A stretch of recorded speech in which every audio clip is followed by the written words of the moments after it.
नमस्कार मेरे मकर राशि के मित्रों।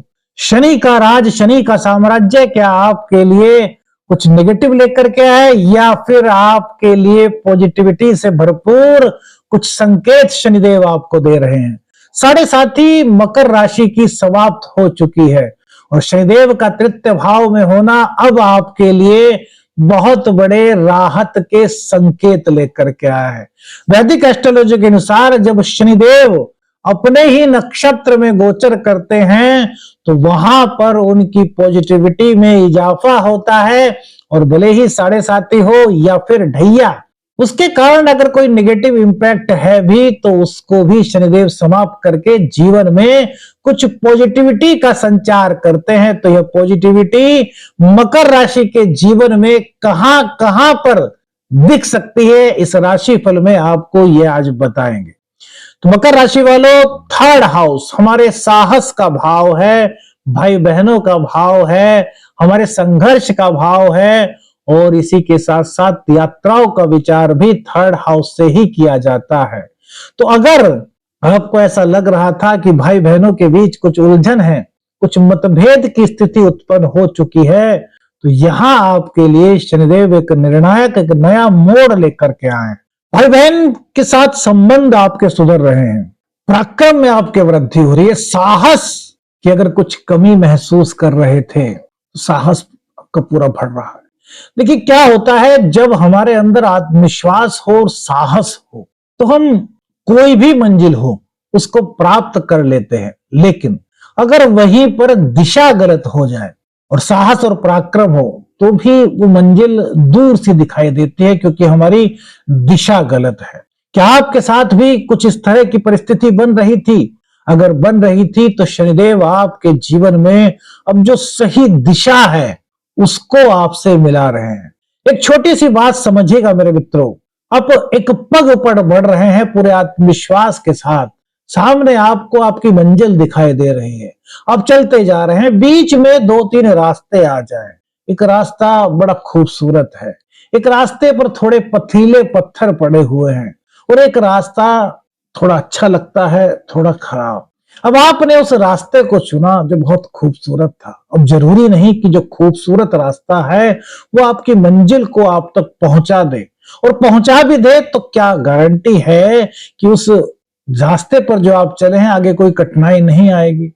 अब एक मानवीय एक सूत्र है मेरे मित्रों वैदिक एस्ट्रोलॉजी के अनुसार, और आपने भी अपने जीवन में शायद अनुभव किया होगा, तो अपनी राय हमें बताइएगा कि जब हम पहले सुख की अनुभूति कर लेते हैं और बाद में यदि कोई दुख मिले तो वो हमारे जीवन में बड़ा दर्द हमें दे सकता है। लेकिन अगर हम शुरू में ही कुछ दर्द सहन कर जाएं और उसकी आदत डालने की है तो यार कुछ नहीं है यार, ये औरों के लिए कुछ दिक्कत होगी, हमारे लिए तो कुछ दिक्कत नहीं, और उसके बाद जाकर के आपको सुख मिले, यानी कि उस पथरीले मार्ग पर चलते हुए आपकी दिशा आपको मिल गई सही, और मंजिल भी आपको दिखाई दे रही है, और फिर आपके आगे आपको फूल मिले, बहुत अच्छा रास्ता मिले, तो आपको कितना सुकून मिलेगा। वो सुकून क्यों मिलेगा? क्योंकि आप पहले उस पथरीले रास्ते पर चलकर आ चुके हैं, आपको दर्द का एहसास हो चुका है, इसलिए अब आप उस सुख को बहुत अच्छी तरीके से सहन कर पाएंगे। यही कर रहे हैं शनिदेव, आपके जीवन में अब सही दिशा आपको दिखा रहे हैं। अगर कोई दर्द दुख था तो उसको शनिदेव दूर कर रहे हैं। यही शनि का राज, शनि का साम्राज्य है। शनिदेव पहले बृहस्पति के नक्षत्र में थे तो पूरी तरीके से काम नहीं कर पा रहे थे, तो क्योंकि वहां पर बृहस्पति देव का भी इंटरफेयर था, लेकिन अब बृहस्पति देव का कोई इंटरफेयर नहीं। अब शनि की दृष्टि है आपके पंचम भाव पर। पंचम भाव आपके प्रेम का है, आपकी संतान का है, आपकी रचनात्मकता का है, आपकी शिक्षा का है, आपके ज्ञान का है। रचनात्मकता में बढ़ोतरी कर रहे हैं। 20 जनवरी के बाद कितने ऐसे लोग हैं जिन्हें अपने जीवन में फील हुआ कि यार हम जो हमारे अंदर टैलेंट था, अब जैसे संगीत हो सकता है, बहुत से लोग अंदर से संगीत होते हैं, वो बहुत अच्छा गाते हैं, लेकिन समय के अनुसार, जिम्मेदारी के अनुसार वो काम में लग जाते हैं और उस चीज को भूल जाते हैं। बहुत से लोग होते हैं जो गायन कर लेते हैं, बहुत से लोग होते हैं जो कुछ वाद्य यंत्र बजाते हैं, उनको बहुत अच्छा लगता था एक टाइम पर, लेकिन बाद में वक्त बदला, परिस्थितियां बदली, घर संभालने की जिम्मेदारी और अन्य काम, वो चीजों को भूलते गए। तो क्या आपको 20 जनवरी के बाद जो समय शुरू हुआ है, क्या आपको भी वो चीजें याद आ रही हैं? क्या आपका भी मन फिर से कर रहा है कि यार मैं गायन थोड़ा सा करूं, मैं वाद्य यंत्र को बजाऊं? फॉर एग्जाम्पल बता रहा हूं, कोई भी टैलेंट आपके अंदर हो सकता है, यानी कि आपकी रचनात्मक अभिव्यक्ति जागृत हो रही है। और यदि आपके साथ ऐसा हो रहा है तो समझ लीजिए शनिदेव का बहुत शुभ संकेत आपको प्राप्त हो चुका है। अब शनिदेव पंचम भाव में है तो शिक्षा के प्रति कोई रुकावट, कोई भी दिक्कत, कोई भी संदेह था, किसी भी प्रकार की कोई उलझन थी, तो वो उलझन दूर हो रही है। एक राहत के संकेत शनिदेव मकर राशि के जातकों के लिए लेकर के आए हैं। शनिदेव का एक इशारा समझिए। शनिदेव कहते हैं कि आप थोड़ा सा आगे बढ़ो, बस उस आगे बढ़ने में आप खुद की मेहनत को लगाओ, किसी और का सहारा ना लो। अब किसी और के सहारे से मतलब क्या है, यह भी समझ लीजिए थोड़ा सा मेरे मित्रों। हम चल रहे हैं, हम कोई काम कर रहे हैं, तो वो हमें अपने ऊपर करना है, अपनी जिम्मेदारी पर करना है। शनिदेव क्या कहते हैं, अपनी जिम्मेदारी को समझो। 10th हाउस की काल पुरुष की कुंडली में ये कारक होते हैं कर्म के कारक। ये कहते हैं कर्म को पहचानो। अब वो कर्म यहां पर शिक्षा के प्रति क्या हुआ? शिक्षा के प्रति हुआ आप मेहनत करो। यहां पर पॉजिटिव आपके लिए संकेत शनिदेव लेकर के हैं। तो विद्यार्थियों के लिए 17 मई तक का समय बहुत बेस्ट दिखाई देता है। शनिदेव के इस गोचर में ये आपके लिए राहत के, बड़ी राहत के संकेत लेकर के है। प्रेम संबंधों में भी ये समय बड़ा अच्छा है। हालांकि कहा गया है कि जब प्रेम संबंधों पर शनिदेव की दृष्टि पड़ती है तो वहां पर कहीं ना कहीं विरक्ति का भाव आता है। हो सकता है आपने भी मार्च 2025 के बाद अपने जीवन में कुछ इस तरह की चीजों को महसूस किया हो। तो अगर ऐसी कोई चीजें थी, कुछ दूरियां बढ़ गई थी, तो वो दूरियां अब समाप्त हो रही। आपके जीवन में, आपके प्रेम में अगर किसी तरह की कोई उलझन थी तो वो दूर होने के संकेत शनिदेव इस वक्त आपके लिए लेकर के आए हैं। संतान की तरफ से किसी तरह की कोई चिंता थी तो वो दूर हो रही है। संतान की बढ़ोतरी करियर वाइज या फिर एजुकेशन वाइज, दोनों तरीके से इस गोचर काल के दौरान शनिदेव के उत्तर भाद्रपद नक्षत्र के कारण दिखाई दे रही है।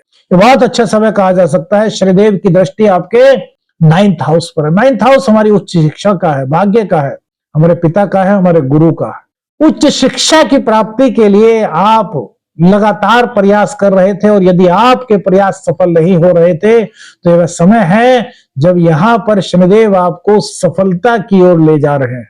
शनिदेव कहते हैं प्रयास कीजिए और उन प्रयासों को सफलता की ओर ले जाने का संकेत शनिदेव का है। क्यों? क्योंकि शनिदेव को मेहनत करने वाले बहुत पसंद है, प्रयास करने वाले बहुत पसंद है, और जिनके मन में दया की भावना है, सेवा की भावना है, शनिदेव उन पर प्रसन्न रहते हैं।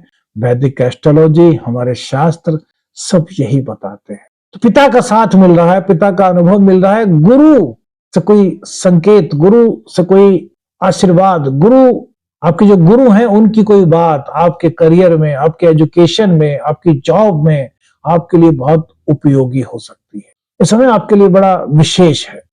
इनके बाद इनकी दृष्टि पड़ रही है 10th दृष्टि आपके 12th हाउस पर। 12th हाउस खर्च का है, व्यय का है, नींद का है, स्वास्थ्य पर खर्च होने का भी ये भाव है, लेकिन ये विदेश का भी भाव है। तो विदेश में जाना चाहते थे, विदेश में शिक्षा ग्रहण करना चाहते थे, विदेशी कंपनी में नौकरी की चाहत थी, तो इस गोचर काल के दौरान वो आपकी पूर्ण हो सकती है। अनावश्यक खर्च हो रहे थे तो उस अनावश्यक खर्च के बोझ से इस वक्त आपको राहत शनिदेव की कृपा से मिलती हुई दिखाई दे रही है। नींद को लेकर के कोई समस्या थी तो यहां भी राहत के संकेत शनिदेव की कृपा से मिल रहे हैं। कुल मिलाकर के आपके जीवन में शनिदेव की पॉजिटिव एनर्जी के संकेत इस वक्त आपको प्राप्त हो रहे हैं। इसी को कहते हैं शनि का राज। अब शनिदेव को प्रसन्न करने के लिए क्या सरल वैदिक उपाय हो सकता है, उस पर एक बात करते हैं। लेकिन उससे पहले आप ये बताइए कि आपके जीवन में आपको इन जो चीजें बताई उनमें से कौन सी चीज आपको आपके जीवन से जुड़ी हुई फील हुई।